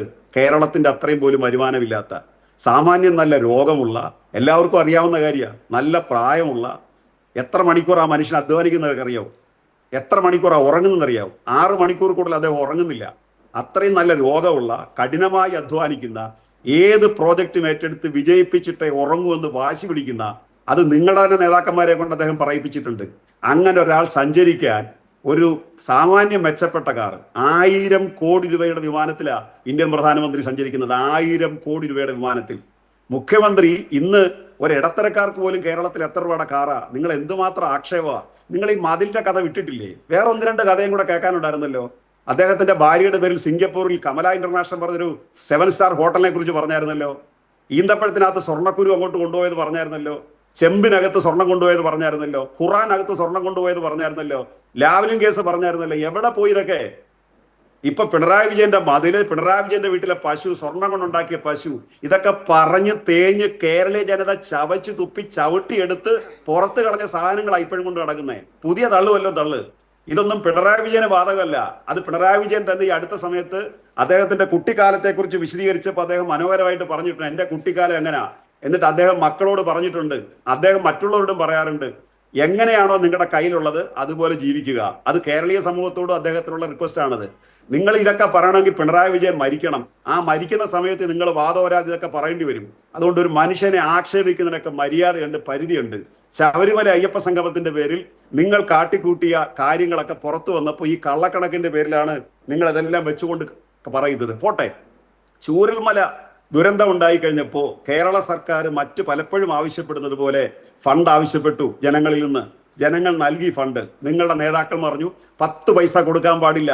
അറിയാതെ കൊടുത്തുപോയ രമേശ് ചെന്നിത്തലയെ കെ സുധാകരൻ ശാസിച്ചു. അങ്ങനെ കൊടുക്കാൻ പാടില്ലെന്ന് പറഞ്ഞ് നിങ്ങൾ കളക്ട് ചെയ്ത ആ ഫണ്ട് നിങ്ങൾ ഉപയോഗിച്ചോ? ഞാൻ യുവജന സംഘടനാ പ്രവർത്തകനായിട്ടിരിക്കുന്ന കാലത്താണ് സുനാമി ദുരന്തം ഉണ്ടായത്. ഞങ്ങൾ ഈ പണം സമാഹരിച്ച് അന്ന് ഞങ്ങൾക്ക് നല്ല ഓർമ്മയുണ്ട്, ബഹുമാനപ്പെട്ട മുഖ്യമന്ത്രി ഉമ്മൻചാണ്ടി സാറിനെ ഏൽപ്പിച്ചത്. ആ പണം അല്ലാതെ ഞങ്ങൾ കൊണ്ടുപോയി വീട് വെച്ചില്ല. നിങ്ങളിപ്പോ ഈ കേരളത്തിൽ 30 സെക്കൻഡ് കൊണ്ട് 300 വീട് പണിയുന്ന ഒരു പ്രതിപക്ഷ നേതാവിന്റെ തള്ളു കേട്ട് അതിന്റെ പിറകിൽ നിന്നാൽ കേരള ജനത നിങ്ങളെ വിശ്വസിക്കില്ല. ആ ചൂരൽമലയിലെ ഫണ്ട് എന്തിയേ? ഇതൊക്കെ അടിച്ചു മാറ്റി ശീലവും കൊണ്ടുപോയി ശീലവും നിങ്ങൾക്കാണ്. ഇടതുപക്ഷ മുന്നണി പ്രവർത്തകർക്കല്ല. കമ്മ്യൂണിസ്റ്റ് പാർട്ടിക്കകത്തുള്ള പരിശീലനം ഇങ്ങനെയൊന്നും അല്ല. ഇത്തരം ജീവിതമൊന്നും അല്ല, ആഡംബര ജീവിതമൊന്നും അല്ല മുഖ്യമന്ത്രി നിർവഹിക്കുന്നത്. അദ്ദേഹത്തിന് മുഖ്യമന്ത്രി എന്നുള്ള പൊസിഷൻ ഇരിക്കുമ്പോൾ അതിൻ്റെതായ സെക്യൂരിറ്റിയും കാര്യങ്ങളും ഒക്കെ ഉണ്ട്. അതനുസരിച്ച് പ്രവർത്തിക്കുന്നു എന്ന് മാത്രമേ ഉള്ളൂ. നിങ്ങൾ ഈ പറയുന്ന കള്ളങ്ങളൊന്നും ഇതിനകത്ത് ശരിയല്ല. ഇനി അവിടെ കട്ടിലിന്റെ കാര്യവും അതിന്റെ ചെലവിന്റെ കാര്യം ഞാനൊരു അക്കൗണ്ട് ഒന്ന് വായിക്കാം. ഒരു അക്കൗണ്ട് അല്ല, അതിന്റെ റിപ്പോർട്ടിൽ വന്നൊരു കാര്യം ഒന്ന് വായിക്കാം. Furniture and miscellaneous items four existing office complex and guest house, അതിന്റെ ചെലവ് എത്ര വന്നിരിക്കുന്നറിയോ? 3,83,439 രൂപ. ആ ഗസ്റ്റ് ഹൗസ് മുഴുവൻ നവീകരിച്ചതിന്റെ ചെലവാ. അതിനകത്ത് കട്ടിലും കസേരയും മെത്തയെല്ലാം ഉണ്ട്. അത് ആരും എടുത്തോണ്ട് പോയിട്ടില്ല. അത് ഇപ്പൊ ജോജിയുടെ വീട്ടിലൊരു ചടങ്ങ് നടന്നു കഴിഞ്ഞാൽ നിങ്ങളുടെ വീട് നവീകരിക്കത്തില്ലേ? നിങ്ങൾക്ക് സാധ്യമായിടത്തോളം നവീകരിക്കും. ഒരു സ്ഥാപനത്തിൽ ഒരു ചടങ്ങ് നടന്നാൽ അത് വൃത്തിയാക്കത്തില്ലേ? ഓണത്തിന് നമ്മുടെ സെക്രട്ടേറിയറ്റ് അലങ്കരിക്കത്തില്ലേ? ഇത്രേ അവിടെ നടന്നുള്ളൂ. അയ്യപ്പ സംഗമം പോലൊരു മഹാസംഗമം നടക്കുമ്പോൾ അവിടെ ചെയ്യാൻ പറ്റുന്നത് എന്തൊക്കെയാണെന്ന് വെച്ചാൽ അതിന്റെ മെയിൻ്റനൻസ് ചെയ്ത്, ഇത് ദേവസ്വം ബോർഡിന്റെ ഫണ്ട് എടുത്തിട്ടല്ല, സർക്കാരിന്റെ ഫണ്ട് എടുത്തിട്ടല്ല, കാശ് സ്പോൺസർഷിപ്പാണ്. ഒരു പൈസ പോലും ദേവസ്വം ബോർഡിൽ നിന്ന് എടുക്കത്തില്ല, ഒരു പൈസ പോലും ഗവൺമെന്റിൽ നിന്ന് എടുക്കത്തില്ല. സ്പോൺസർഷിപ്പ് സംഘടിപ്പിക്കാനുള്ള കരുത്ത് ആ ദേവസ്വം ബോർഡിനുണ്ട്, അവർ സംഘടിപ്പിച്ചോളും. അങ്ങനെ ഉണ്ടാക്കിയതാണ് ആ കാര്യങ്ങളെല്ലാം. അല്ലാതെ മെത്തയും കട്ടിലും പിണറായി വിജയൻ എടുത്തുകൊണ്ട് പോയി എന്ന് പറയുന്നത് ശ്രീ പി. കെ. താങ്കളിലേക്ക് വരാം. ഓഡിയോയിൽ ചെറിയ പ്രശ്നങ്ങളുണ്ട്. ശ്രീ പി. കെ. താങ്കളിലേക്ക് മടങ്ങുക. ശ്രീ കെ. ജെ. ജേക്കബ്, ഒരുപക്ഷെ താങ്കൾ ആദ്യം ഈ നമ്മുടെ കോൺഗ്രസ് പ്രതിനിധിയെ താങ്കൾ ഒന്ന് തലോടിയെന്നാണ് കൃത്യമായി അദ്ദേഹത്തിന് ബോധ്യപ്പെടുകയും ചെയ്തത്. പക്ഷേ ഇവിടെ നമ്മൾ കാണേണ്ട ചില വിഷയങ്ങളുണ്ട്. എത്ര സമർത്ഥമായാണ് കേരളത്തിലെ മാധ്യമങ്ങൾ വളരെ വലിയ ചില വിഷയങ്ങളെ ഒതുക്കിക്കളയുന്നതാണ്. അതിൽ തന്നെ പി. കെ. ഗോവൻ ചൂണ്ടിക്കാട്ടിയതാണ് ഈ വയനാട് ദുരന്തവുമായി ബന്ധപ്പെട്ട് കോൺഗ്രസ് പിരിച്ച പണം എവിടെ. അതോടൊപ്പം തന്നെയാണ് ഈ ശബരിമല കൊള്ളയുമായി ബന്ധപ്പെട്ട് അടൂർ പ്രകാശിൻ്റെ പങ്ക് ആൻ്റോ ആൻ്റണി 2 കോടി രൂപ വാങ്ങി എന്നുള്ളത് ആൻ്റോ ആൻ്റണി അടക്കം സമ്മതിക്കുന്നത്, ആ ഫിനാൻസുകാരൻ എന്ന് പറയുന്നത്. അങ്ങനെ വലിയ വ്യാപകമായ രീതിയിൽ കൊള്ള 3,20,00,000 രൂപ സ്പോൺസർഷിപ്പായി കൊടിമരം സ്ഥാപിക്കാൻ കൊടുത്തു.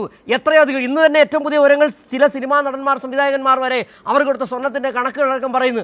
അങ്ങനെ കൊള്ളയും കൊള്ളിവയ്പും നടത്തിയ കൂട്ടരാണ് വന്നിരുന്നത് ഇവിടെ 4 കോടിയുടെ അയ്യപ്പ സംഗമത്തിൻ്റെ പേരിൽ വലിയ പ്രശ്നമുണ്ടെന്ന് പറയുകയും ചെയ്യുന്നത്. ഒരുപക്ഷെ നേരത്തെ പറഞ്ഞതുപോലെ തന്നെ പി. കെ. ഗോവൻ ചൂണ്ടിക്കാട്ടിയതുപോലെ കർണാടകത്തിലെ അവരുടെ മുഖ്യമന്ത്രി, കർണാടകത്തിലെ സർക്കാർ അവിടെ പാവങ്ങളുടെ, ന്യൂനപക്ഷങ്ങളുടെ വീട് ഇടിച്ചു നിരത്തുമ്പോൾ ഇവിടെ പാവങ്ങൾക്ക് വീട് വെച്ച് കൊടുക്കുമ്പോൾ സ്വാഭാവികമായി അത് ദൂർത്താണെന്നും തട്ടിപ്പാണെന്ന് തോന്നുകയും ചെയ്യും. ഞാനത് ആ വിഷയങ്ങളിലേക്ക് വരുന്നു. ശ്രീ കെ. ജേക്കബ്, എങ്ങനെയാണ് മാധ്യമങ്ങൾക്ക് ഇങ്ങനെ നേരത്തെ പറഞ്ഞ പ്രതിപക്ഷം എന്ന് പറഞ്ഞ എതിർപക്ഷമായി കഴിഞ്ഞു എന്ന് ബോധ്യപ്പെടുന്ന പോലെ മാധ്യമങ്ങളുടെ അജണ്ട എന്താണ്? എന്തിനീ വാർത്തകൾ തമസ്കരിക്കുന്നു? ഇവരുടെ ലക്ഷ്യം എന്താണ്?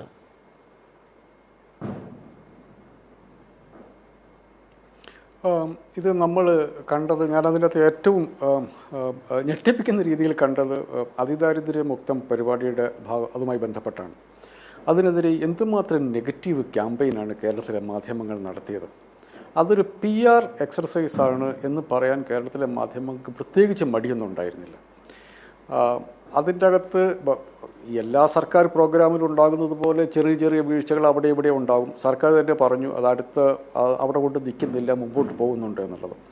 കേരളത്തിലെ ദാരിദ്ര്യം എന്ന് പറഞ്ഞാൽ ദാരിദ്ര്യമല്ല സത്യത്തിൽ അവർ അഡ്രസ്സ് ചെയ്ത്. അതിദാരിദ്ര്യം എന്നുള്ളത് ചില പ്രത്യേക കോണ്ടെക്സ്റ്റുകൾ നിശ്ചയിച്ചുകൊണ്ട്, അതായത്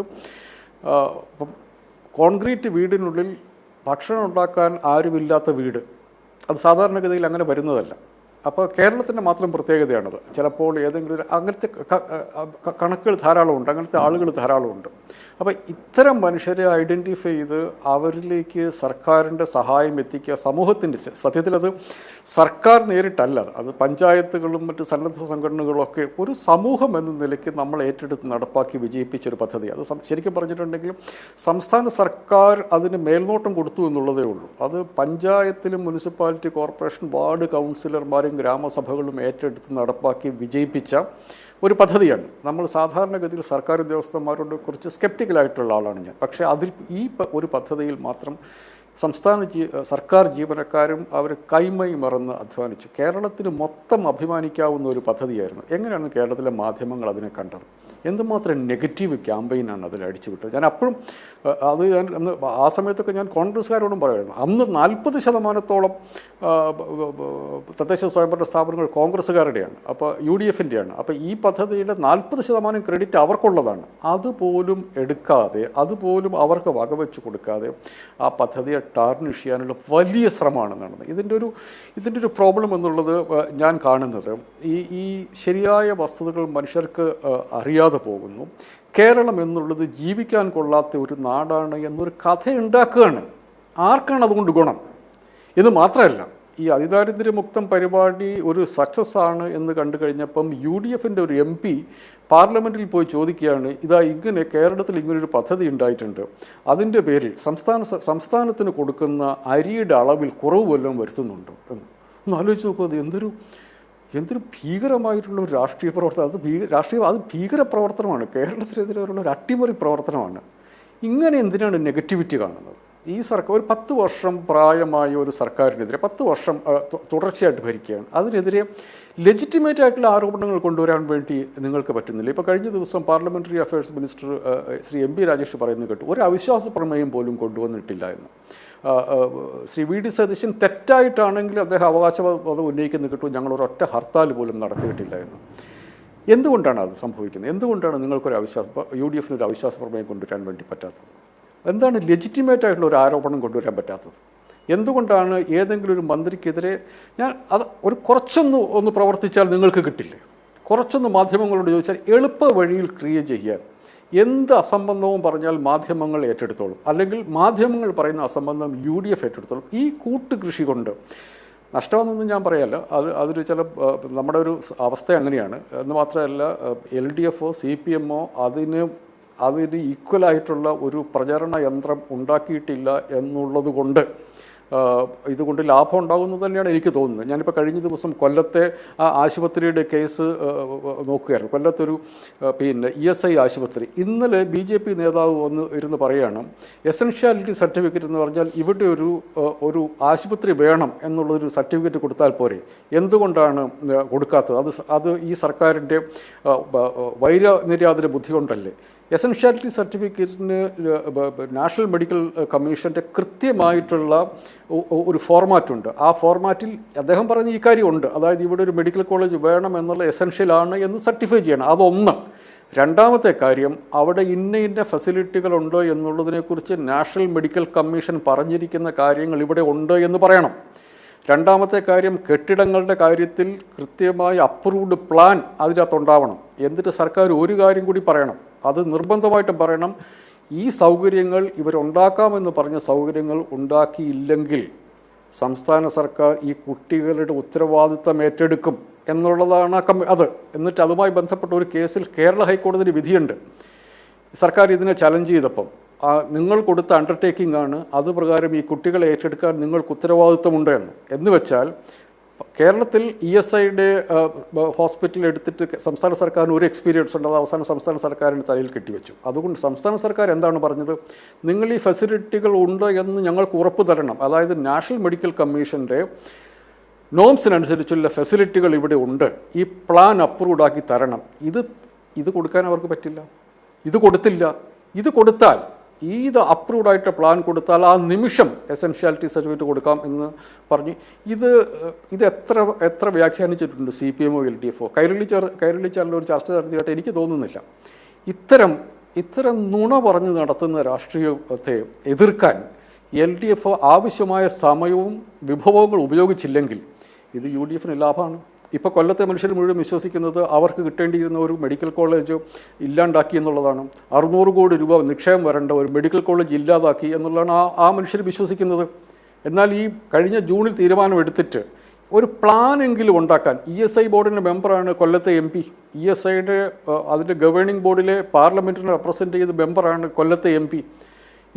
ജൂണിൽ തീരുമാനമെടുത്തിട്ട് ജനുവരി വരെയുള്ള 6 മാസം കൊണ്ട് അവിടെ ഒരു മെഡിക്കൽ കോളേജ് ഉണ്ടാക്കാനുള്ളൊരു പ്ലാൻ എങ്കിലും കൊടുക്കാൻ ESI ബോർഡിനെ നിർബന്ധിക്കാൻ അദ്ദേഹത്തിന് പറ്റിയില്ല. ആ പ്ലാൻ ഇല്ലാത്ത പ്ലാൻ ഉണ്ട് എന്ന് പറഞ്ഞ് സംസ്ഥാന സർക്കാർ സർട്ടിഫൈ ചെയ്യണമെന്നുള്ളതാണ് ആവശ്യം. അത് എത്ര പേരെ പറഞ്ഞ് ബോധ്യപ്പെടുത്താൻ LDFന് പറ്റിയിട്ടുണ്ട്? അതാണ് പ്രശ്നം. താങ്കൾ ചൂണ്ടിക്കാട്ടിയത് വളരെ ഗൗരവമുള്ള ഒരു വിഷയം തന്നെയാണ്. കാരണം ESIയുമായി ബന്ധപ്പെട്ട് കൊല്ലം MP നടത്തുന്ന വ്യാജപ്രചരണങ്ങൾ, അതിന് കൃത്യമായി തന്നെ വലിയ തരത്തിലുള്ള ബോധവൽക്കരണം നടത്തേണ്ടതുണ്ട്. ഏതായാലും ശ്രീ ജോജി അലക്സ്, അദ്ദേഹം മുതിർന്ന മാധ്യമപ്രവർത്തകൻ, നിങ്ങളുടെ ലെജിറ്റിമേറ്റായ രാഷ്ട്രീയ ചോദ്യങ്ങളെ, രാഷ്ട്രീയ നിലപാടുകളെ അങ്ങനെ തന്നെ ശ്ലാഘിക്കുന്ന വ്യക്തിയാണ് അദ്ദേഹം പറഞ്ഞ് ഒരുപക്ഷെ ഏറ്റവും ഇതിനപ്പുറം അദ്ദേഹത്തിന് ഉള്ളിൽ നിന്ന് വാക്കുകളാണെന്ന് എനിക്ക് മനസ്സിലാക്കാൻ കഴിയുന്നത്. പാർലമെൻറ്റിൽ ചെന്ന് കേരളം അതിദാരിദ്ര്യമുക്തമായല്ലോ, നിങ്ങൾ കേരളത്തിന് കൊടുക്കുന്ന അരി ഒഴിവാക്കിക്കൂടെ എന്ന് ചോദിക്കുന്ന ഒരു ചോദ്യമുണ്ടല്ലോ. ഭീകരപ്രവർത്തനം എന്നല്ലാതെ അതിന് എനിക്ക് തോന്നുന്നത് അതിന് അപ്പുറം ഒരു പദം അദ്ദേഹത്തിന് തന്നെ കണ്ടെത്താൻ കഴിഞ്ഞിട്ടില്ല. എവിടെയാണ് നിങ്ങൾ കേരളത്തിനൊപ്പം നിന്നുള്ള ചോദ്യമാണ് അദ്ദേഹം ചോദിച്ചുകൊണ്ടിരിക്കുന്നത്. അതിദാരിദ്ര്യമുക്തമായ കേരളത്തെ നിങ്ങൾ എങ്ങനെയാണ് കാണുന്നത്? നിങ്ങൾ ആദ്യം തന്നെ വയനാട് ദുരന്ത ഭൂമിയിൽ നിന്നുകൊണ്ട് സർക്കാരിനൊപ്പം ഞങ്ങളില്ല എന്ന് പറഞ്ഞതല്ലേ? കേന്ദ്ര സർക്കാർ കേരളത്തിൻ്റെ വായ്പകൾ മുടക്കിയപ്പോൾ കേരളത്തിൽ സർക്കാരിനോടൊപ്പം ദില്ലിയിൽ സമരം ചെയ്യാൻ ഞങ്ങളില്ല എന്ന് പറഞ്ഞവരല്ലേ? എവിടെയായിരുന്നു നിങ്ങൾ? കേരളത്തിന് ജനതയ്ക്കൊപ്പമായിരുന്നോ? നിങ്ങൾ സർക്കാരിനെതിരെ നിന്നുകൊണ്ട് കേരളത്തിലെ ജനതയ്ക്ക് 3.5 കോടി ജനതയ്ക്കെതിരായിരുന്നില്ലേ എന്ന ചോദ്യമാണ് അദ്ദേഹം വളരെ മിതമായ സൗമ്യമായ ഭാഷയിൽ ചോദിച്ചത്. ജോജി,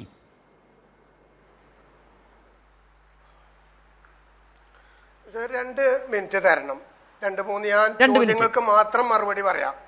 ഒന്ന്, ഇവരിടക്കിടക്ക് ഞങ്ങളോട് ചോദിക്കുന്ന ഒരു ചോദ്യമാണ്, ഞങ്ങൾ 6 ലക്ഷം വീടുണ്ടാക്കി. ഞാൻ ചോദിക്കട്ടെ ശ്രീ ഗോപനോട്, പിണറായി വിജയൻ കേരളത്തിൽ അധികാരത്തിൽ വരുന്നത് വരെ കേരളത്തിൽ 9 ടൈപ്പ് വീടുകൾ കൊടുത്തിരുന്നു. SC വീട്, ST വീട്, ഫിഷർമാൻ വീട്, IAY വീട്, ഇങ്ങനെ 9 ടൈപ്പ് വീടുകൾ കേരളത്തിൽ കൊടുത്തിരുന്നു. ആ വീടുകൾ 9 ടൈപ്പിനെ നിർത്തി നിങ്ങളൊരു ഓമന പേരിട്ടു, അതാണ് ലൈഫ്. ഈ 9 ടൈപ്പ് വീടുകൾ കൂട്ടി നോക്കുമ്പോൾ നിങ്ങളുടെ ഈ 6 ലക്ഷത്തിന്റെ മേലെയാണ്. അത് നിങ്ങൾ എന്തെങ്കിലും പറയുന്നുണ്ടോ? രണ്ടാമത്, ഞാൻ ഓരോ ചോദ്യത്തിന് മറുപടി തരുന്നു. മറ്റൊന്ന്, നിങ്ങൾ പറഞ്ഞത് പിണറായി വിജയൻ ഒരു തൊഴിലാളി വർഗ പാർട്ടിയുടെ നേതാവാണ്. സഖാവെ, ഇടക്കിടക്ക് ഇത് പറയുന്നത് നല്ലതാണ്, തൊഴിലാളി വർഗ പാർട്ടിയുടെ നേതാവാണെന്ന്. കഴിഞ്ഞ ദിവസം ശ്രീ VD സതീശൻ, ബഹുമാന്യ സതീശൻ പ്രതിപക്ഷ നേതാവ്, ഒരു കാര്യം പറഞ്ഞു, കേരളത്തിലെ ഇടതുപക്ഷം വലതുപക്ഷമാണ് എന്ന് മാത്രമല്ല തീവ്ര വലതുപക്ഷമാണെന്ന് അദ്ദേഹം താരതമ്യപ്പെടുത്തുകയാണ്. 1000 കോടി രൂപ വിലയുള്ള വിമാനത്തിലാണ് ഇത്രേ നരേന്ദ്രമോദി സഞ്ചരിക്കുന്നത്. നാണമുണ്ടോ സഖാവേ? എന്നിട്ട് നിങ്ങൾ പറയാണ് കോരന്റെ മകനെ, ഞങ്ങൾ കോരന്റെ മകനാണോ കോരിയുടെ മകനാണോ ഞങ്ങൾ ചോദിക്കുന്നില്ല. നിങ്ങൾ എന്തിനാ അദ്ദേഹത്തെ വിളിച്ച് ആക്ഷേപിക്കുന്നത്? പക്ഷെ നിങ്ങൾ താരതമ്യപ്പെടുത്തുന്ന ആരോടാണ്? നരേന്ദ്രമോദിയുടെ 1000 കോടിയുടെ വിമാനത്തിൽ കയറാനാണ് നിങ്ങളുടെ പോക്ക്. മറ്റൊന്ന്, ലളിത ജീവിതത്തിന്റെ ഉടമയാണ് എന്ന് കഴിഞ്ഞ ദിവസം പിണറായി പറഞ്ഞു എന്നാ പറഞ്ഞു. വീട്ടിൽ സ്കൂളിലേക്ക് പോകുമ്പോ അമ്മയൊരു റൊട്ടി തന്നു എന്ന കഥ ഞാനും കേട്ടു. ചോദിക്കട്ടെ സഖാവേ, നിങ്ങളുടെ പിണറായി മന്ത്രിസഭയിൽ മന്ത്രിയായിരുന്ന C ദിവാകരൻ കഴിഞ്ഞ ദിവസം പറഞ്ഞെന്താ? അവര് കേരള യാത്ര നടത്തുമ്പോ ആനത്തലവട്ടം ആനന്ദന്റെ വീട്ടിൽ ചെന്ന് ഭക്ഷണം വിളമ്പിയപ്പോ മീൻകറി കൊണ്ടുവച്ചു. ആ മീൻകറിയിൽ ഒന്ന് ഞെക്കി നോക്കി, ഇത് ചൂരയാണ് എന്ന് പറഞ്ഞപ്പോ അവിടുന്ന് എഴുന്നേറ്റ് പോയി, ഞാൻ AKG സെന്ററിലുണ്ട് എന്ന് പോയി പറഞ്ഞത് ഞങ്ങളല്ല, ശ്രീ VD സതീശനല്ല, രമേശ് ചെന്നിത്തലയല്ല, നിങ്ങളുടെ പിണറായിയുടെ കൂടെ ഇരുന്ന ഇടതുപക്ഷത്തിന്റെ 2ാം കക്ഷിയായ CPIയുടെ നേതാവല്ലേ പറഞ്ഞത്? എന്നിട്ട് നിങ്ങൾ പറയാണ് ലളിതമായ ജീവിതം നയിക്കുന്ന ഒരാളാണെന്ന്. മറ്റൊന്ന് അദ്ദേഹം പറഞ്ഞു, ഇവിടെ വയനാട്ടിൽ ഫണ്ട് കൊടുക്കേണ്ട വെല്ലുവിളിക്കുകയാണ്. UDFന്റെ MLAമാർ 18 ലക്ഷം രൂപ ആ ഫണ്ടിലേക്ക് കൊടുത്തിട്ടില്ലേ? പിന്നെ നിങ്ങൾ ഇടക്കിടക്ക് വീടിനെ കുറിച്ച് ഓടിക്കും. നിങ്ങൾ കേരളത്തിലെ ഒരു പ്രധാനപ്പെട്ട പാർട്ടിയല്ലേ? അല്ല ശ്രീ ജോജി, ഇടപെടാതിരിക്കാനാകുന്നില്ല. നിങ്ങൾ ജോജി ഇടപെടാനാകുന്നില്ല. നിങ്ങൾ ഈ വയനാട്ടിൽ എത്ര ലക്ഷം കൊടുത്തെന്നാണ് പറയുന്നത്? എത്ര MLAമാർ നിങ്ങൾ കൊടുത്തു? നിങ്ങൾ ഈ മീനിന്റെ കഥ അതിനുശേഷം വീണ്ടും വന്നിട്ടുണ്ട്. നിങ്ങൾ എന്തൊക്കെ അസംബന്ധമാണ് ശ്രീ ജോജി പറഞ്ഞുകൊണ്ടേയിരിക്കുന്നത്? മീനിന്റെ കഥ കഴിഞ്ഞു, അതിന് ആനത്തലവട്ടത്തിന്റെ കുടുംബക്കാർ തന്നെ പറഞ്ഞു. എത്ര മ്ലേച്ഛമായ കഥകളാണ് പറഞ്ഞുകൊണ്ടിരിക്കുന്നത്. ഇങ്ങനെ കനകോലു പറഞ്ഞു പഠിപ്പിച്ചത് നിങ്ങൾ പറഞ്ഞുകൊണ്ടിരിക്കുന്ന കേരളത്തിൽ ചേർന്ന് കാണുന്നുണ്ട്. ശ്രീ PK ഗോപൻ, ഞാൻ ഈ അസംബന്ധങ്ങൾക്ക് ഞാൻ മറുപടി പറയാം, താങ്കൾക്ക് മറുപടി പറയാം. അല്ല, ഇതില് കേരളത്തിന്റെ വികസന പ്രവർത്തനങ്ങൾ ചർച്ച ചെയ്യുന്ന ഘട്ടത്തിൽ മീനും മെത്തയിലും ഒക്കെ കൊണ്ടുപോകുന്ന ഒരു ഗതികേട് ഒരു പാർട്ടിക്ക് വന്നാൽ എന്ത് ചെയ്യും? എന്നോ കാലത്ത് C ദിവാകരൻ എഴുതിയ ഒരു കുറിപ്പ്, അതിനകത്ത് മീനിന്റെ കാര്യം പത്രം എടുത്ത് ഉയർത്തിയത് എന്താ? പിണറായി തന്റെ കുട്ടിക്കാലത്തെ കുറിച്ച് പറഞ്ഞത് വന്നു കഴിഞ്ഞപ്പോൾ അത് തെറ്റാണെന്ന് വ്യാഖ്യാനിക്കാൻ വേണ്ടി ഈ കനകോലുവിന്റെ നിർദ്ദേശം അനുസരിച്ച് പ്രവർത്തിക്കുന്ന മാധ്യമ സുഹൃത്തുക്കൾ കൊണ്ടുവന്ന ഒരു കഥയാണത്. ഞാൻ തിരിച്ചൊരു ചോദ്യം ചോദിക്കട്ടെ? ഈ ചൂരമീൻ, ഈ മീനിന്റെ കഥ പറഞ്ഞതുകൊണ്ട് ഞാൻ പറയാം ശ്രീ ജോജി, ചൂരമീൻ പലർക്കും അലർജിയാണെന്ന് നിങ്ങൾക്ക് അറിയാവോ? ഒരാളിനെ കുറിച്ച് ആക്ഷേപിക്കുന്നതിനൊക്കെ ഒരു മര്യാദ വേണ്ടേ? അദ്ദേഹത്തിന് ചൂര കഴിക്കാൻ ഇഷ്ടമില്ലെങ്കിൽ അതാണോ കേരളത്തിലെ ഏറ്റവും വലിയ പ്രശ്നം? ചില മത്സ്യങ്ങൾ അലർജിയാണ്. കേരളത്തിലെ ഒരു പ്രമുഖ സിനിമാ നടൻ മരിച്ച എങ്ങനെയാണെന്ന് അങ്ങേക്ക് അറിയാവോ? കൊല്ലം ജില്ലക്കാരനായ ഒരു സിനിമാ നടൻ മരിച്ചുപോയത് അദ്ദേഹത്തിന് അലർജിയായി ചെമ്മീൻ കഴിച്ചപ്പോഴാ. ഒരു ഹാസ്യ നടൻ കേരളത്തിൽ ഏറ്റവും കൂടുതൽ ആളുകൾ ഇപ്പോഴും ആദരിക്കുന്ന നടന്മാരിൽ ഒരാളാണ് അദ്ദേഹം. ഇത്തരം പന്ന കഥകളൊക്കെയാണോ ഒരു ചർച്ചയുടെ ഭാഗമായിട്ട് നിങ്ങൾക്ക് വേറെ ഒന്നും നിങ്ങൾക്ക് പറയാനില്ലേ? ഇനി അങ്ങേര് അദ്ദേഹം പറഞ്ഞത് വീടുകളുടെ എണ്ണമാ. നിങ്ങൾ കൊടുത്ത വീടുകളുടെ മൊത്തം എണ്ണം ഈ 9 ടൈപ്പ് അല്ല, എത്ര ടൈപ്പായാലും അത്രയും വീടിന്റെ എണ്ണം അസംബ്ലിക്കകത്ത് നിങ്ങളുടെ മുഖ്യമന്ത്രി വെളിവാക്കിയത് 4000-നും 5000-നും ഇടയ്ക്ക് വീട് 5 വർഷം നിങ്ങൾ കൊടുത്തത്. 2016 വരെയുള്ള 11 മുതൽ 16 വരെയുള്ള 5 വർഷം നിങ്ങൾ കൊടുത്തത് കേവലം 5000-ൽ താഴെ വീടാ. 5000 തികയത്തില്ല, ഞാനങ്ങ് സമ്മതിച്ചു തരിക. അല്ല, അത്രയും അത് കോടിയേരി ചോദിച്ച ചോദ്യത്തിന്റെ മറുപടി, ഉമ്മൻചാണ്ടി കൊടുത്ത മറുപടി, അത് 5000 ഒന്നുമില്ല, വളരെ വളരെ താഴെയാണ് കണക്ക്. ചോദ്യത്തിന്റെ മറുപടി അസംബ്ലി രേഖയ്ക്കകത്തുണ്ട്. അതുകൊണ്ട് ഇത്തരം 6 ലക്ഷം വീടെന്ന് പറഞ്ഞാൽ ലോക ചരിത്രത്തിൽ ആദ്യമാ. ശരി, ജോജിക്ക് അറിയാവോ? ജോജി ഒരു ആലങ്കാരികമായിട്ടല്ലാതെ ഒരു കണക്കൂടെ ഞാൻ പറയാം. 937 സ്കൂൾ കെട്ടിടങ്ങൾ 10 വർഷം കൊണ്ട് ഉദ്ഘാടനം ചെയ്ത ലോകത്തിലെ ഏക മുഖ്യമന്ത്രിയുടെ പേരാ പിണറായി വിജയൻ. 637 സ്മാർട്ട് വില്ലേജ് ഓഫീസുകൾ ഉദ്ഘാടനം ചെയ്ത ലോകത്തെ ഏക റവന്യൂ വകുപ്പ് മന്ത്രിയാ കേരള സ്റ്റേറ്റിലുള്ളത്. ഇത് ചുമ്മാ ഉണ്ടായതല്ല, കഠിനമായ അധ്വാനത്തിന്റെയും നിശ്ചയദാർഢ്യത്തിന്റെയും ലക്ഷ്യബോധത്തിന്റെയാ.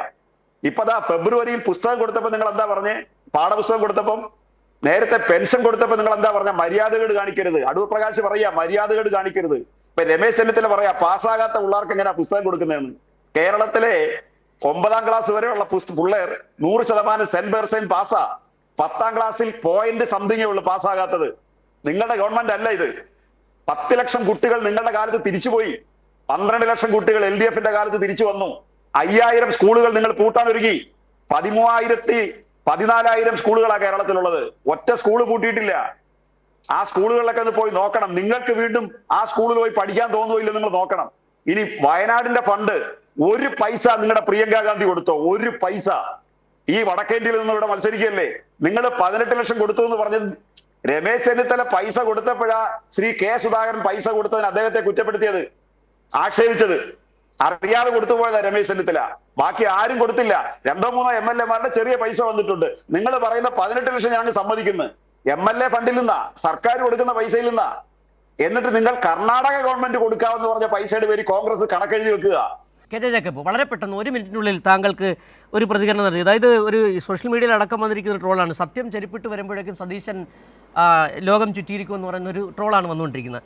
ഏതൊക്കെ നുണകൾ പറഞ്ഞാലും, ഈ താങ്കൾ നേരത്തെ സൂചിപ്പിച്ച ഈ അസംബന്ധ പ്രചാരണങ്ങൾ നടത്തിയാലും ഇനിയും ഈ UDF-ന് രക്ഷപ്പെടാനാകും. വളരെ ചുരുക്കി താങ്കൾക്ക് ഒന്ന് പറയാം.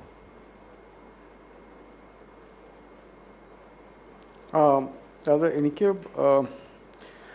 സതീശൻ വയനാടിൻ്റെ കാര്യത്തിൽ അടക്കം പറയുന്നതിലൊരു അത് വളരെ ഖേദകരമായ കാര്യമാണ്. അദ്ദേഹം അങ്ങനെ പ്രതിപക്ഷ നേതാവാണ്, ചെറിയ ആളല്ല. മുഖ്യമന്ത്രിയുടെ ഒപ്പം തന്നെ ജനാധിപത്യത്തിൽ അവകാശവും അധികാരവും ഉള്ള ആളാണ് അദ്ദേഹം. ഏകദേശം അത്രത്തോളം മനുഷ്യരെ പ്രതിനിധീകരിക്കുന്നുണ്ട്. പക്ഷേ പലപ്പോഴും അദ്ദേഹം പറയുന്ന കാര്യങ്ങൾ വസ്തുതാവിരുദ്ധമാണ്. വയനാടിൻ്റെ കാര്യത്തിലടക്കം അദ്ദേഹം ആവർത്തിച്ച് പറയുന്നത് എനിക്ക് തോന്നുന്നു. പക്ഷേ അതിനൊക്കെ വേരോട്ടം ഉണ്ടാകുന്ന ഒരു നാടായിട്ട് നമ്മുടെ നാട് മാറിയിട്ടുണ്ട്.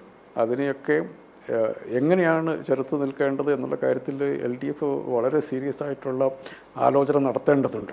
ആവർത്തിച്ച് അദ്ദേഹം പറയുകയാണ് വയനാട്ടിൽ അവർ വെക്കുന്ന വീടിനെക്കുറിച്ച്. എന്തൊരു കഷ്ടമുള്ള കാര്യമാണെന്നുള്ളതാണ്. സർക്കാർ സ്ഥലം കൊടുക്കാമെന്ന് അദ്ദേഹം ആവർത്തിച്ച് പറയുകയാണ്. ഇന്നലെ കൂടി റവന്യൂ മന്ത്രി പറഞ്ഞു ഞങ്ങളങ്ങനെ പറഞ്ഞിട്ടില്ല എന്ന്. ആവർത്തിച്ച് അദ്ദേഹം അത് പറഞ്ഞുകൊണ്ടിരിക്കുന്നു.